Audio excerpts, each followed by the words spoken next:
السلام عليكم ورحمه الله وبركاته. ازيكم يا حبايبي؟ عاملين ايه؟ يا رب تكونوا بخير. كل سنه وانتم طيبين. النهارده هنعمل البوتيفور الناعم الدايب بنفس طريقه المحلات.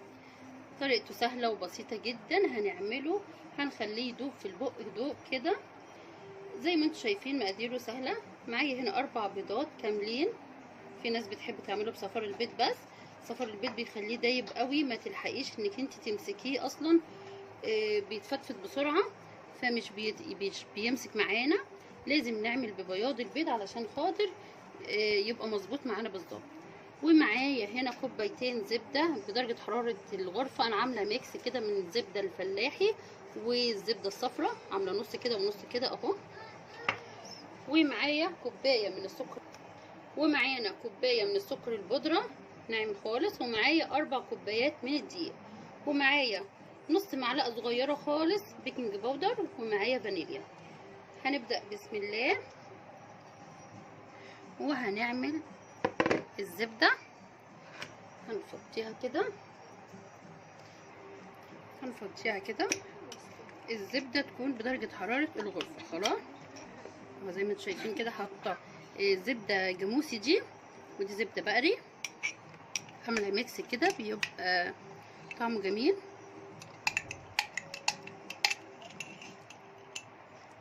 الطريقه دي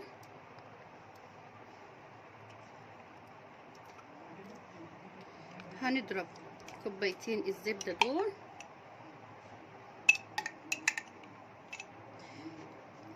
بس البوتيفور عايز الزبده يا جماعه، مش عايز السمنه. السمنه بتنشفه، بس لو هتعملي بالسمنه ممكن تحطي معلقه زبادي معاهم علشان خاطر تعادل الزبده.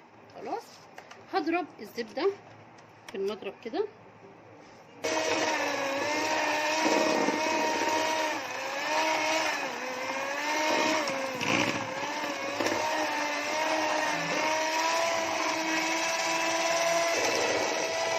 اهو يا جماعه خلاص ضربت الزبده لحد ما دابت معايا خالص. هبدا احط السكر، كوبايه السكر كده، وهنضربها لحد السكر ما يدوب معانا خالص.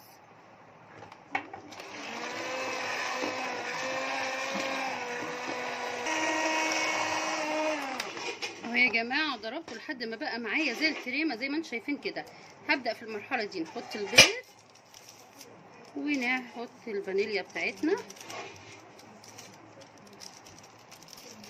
اهو. خلاص، وهبدا احط البيض بتاعي 4 بيضات، وهنضرب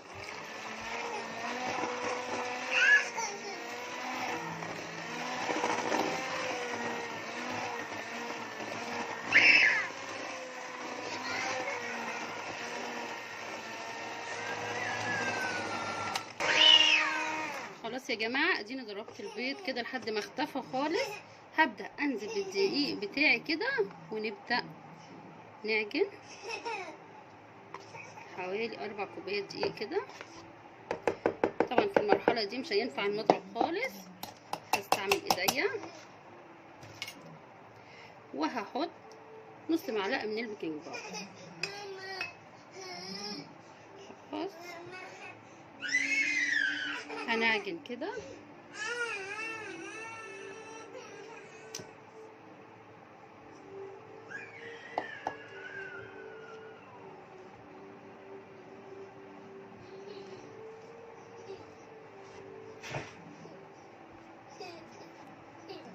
خلاص يا جماعه دي عجنتهم اهو. بصوا العجينه بتبقى طريه ازاي، جميل خالص. هقسم العجينه بتاعتي كده نصين اهو. هاخد نص الطبق كده، بس كده اهو كده اهو. والنص ده بقى هحط عليه معلقتين من الكاكاو الخام، هنعجن الكاكاو مع العجينه دي عشان يبقى ايه، نص ابيض ونص كاكاو. حابه تعملي الوان ممكن تستعملي الالوان بتاعه التورته وتعملي بوتيفور الوان، بيبقى حلو. بس انا بصراحه ما بحبوش، بحب اللونين دول بقى، البني والابيض، وخلاص على كده. مش بحب الالوان في البوتيفور بالذات. خلاص انت حابه ولوني عادي. اهو يا جماعه خلاص قسمتهم. هبدا اجيب مكنه البوتيفور بتاعتنا وهنحط العجينه بتاعتنا اللي دايبه دوب دي. بص الطريقه ازاي وجميله. خلاص يا جماعه كده حطيت اهو. هبدا بقى نعملها ونجيب الصينيه اللي هنعمل فيها. هنجيب الصينيه اللي هنعمل فيها يا جماعه، وهنبدا بقى بالراحه خالص وننزل بالطريقه دي اهو. هتنزل معانا بالشكل ده علشان خاطر لازم المكنه مش عارفه فيها ايه، المكنه فيها حاجه. وهنعمل الشكل اللي انتي يعجبك. خلاص بصوا المنظر، الورديه طالعه مظبوطه خالص. ليه؟ لان المقدار مظبوط، بس هتسيح مننا ولا هتعمل. خلاص اهو.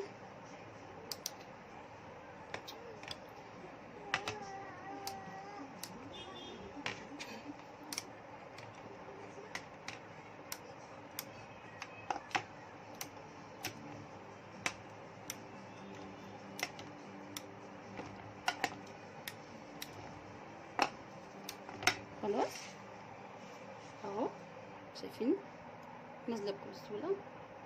هخلص الكميه اللي معايا كلها وهرجع لكم حبايبي. اهو يا جماعه خلاص خلصتها اهي. هبدا احطها في الفرن، واهم حاجه ما تولعيش الشوايه عشان ما يتلهفش مننا. يا دوبك 10 دقايق هتحطوه في الفرن وهنطلعه على طول. خلاص هيستوي اهو يا جماعه. بعد ما طلع من الفرن زي ما قلت لكم ما نسويهوش جامد، يا دوبك كده حاجه خفيفه كده. بصوا تسويه من تحت ومن فوق، مفيش حاجه محروقه خالص، ودايب دوب يا جماعه. بصوا شايفين؟ بصوا قد ايه بجد، مقدار جميل جدا جدا. شايفين؟ دايب خالص اهو. ولسه كمان لما نحط له المربى هنمسك بقى كل شكل كده اهو مع بعضيه. انا بحط دايما احط ابيض وبني مع بعضهم كده، بيدي منظر ايه شيك وحلو. خلاص هنجيب بقى ايه. انا معايا هنا دي مربى فراوله، ومعايا شوكولاته، ومعايا شوكولاته فرماسيل. خلاص وطبعا يرجع لذوقك، حابه تحطي فستق، حابه تحطي مكسرات، حابه تحطي اي حاجه تانية، ده يرجع لذوقك براحتك خالص. هعمل كده والزقهم في بعضهم بالطريقه دي، وبعدين في جنب واحد بس هسقطه كده بالشوكولاته زي ما انتم شايفين. وهحط كده حاجه بسيطه في الشوكولاته الفرماسيل، هيبقى بالمنظر ده. نعمل واحده كمان، ده المنظر وقل. هنجيب المربى كده خلاص بالطريقه دي اهو، وهنسقطه كده في الشوكولاته. ممكن تسيبوا الشوكولاته كده زي ما هو من غير شوكولاته فرماسيل ولا حاجه اهو كده. برضو نعمل كمان ورديه اهو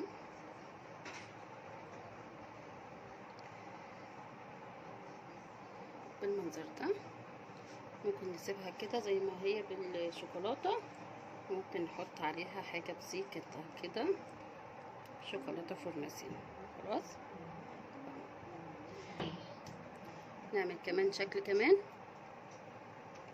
اهم حاجه اللي تجيبوها تكونوا متساويين مع بعضيها، يعني تيجي كده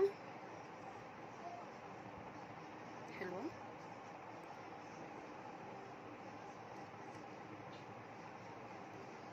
اهو. خلاص اهي هسيبها كده بالشوكولاته لوحديها. هخلص الكميه اللي معايا كلها وهرجع لكم حبايبي. اهو يا جماعه بعد ما خلصته حطيت المربى وعملناه بالشوكولاته، ده المنظر النهائي بتاعه. بجد جميل جدا ودايب دوب يا جماعه. جربوه، طريقه هتعجبكم والمقادير سهله وبسيطه زي ما انتم شايفين. بصوا بصوا، وحطيت له المربى طري اكتر كمان، حاجه كده جميله جميله جميله. شايفين ناعم جدا بيدوب في البق دوب.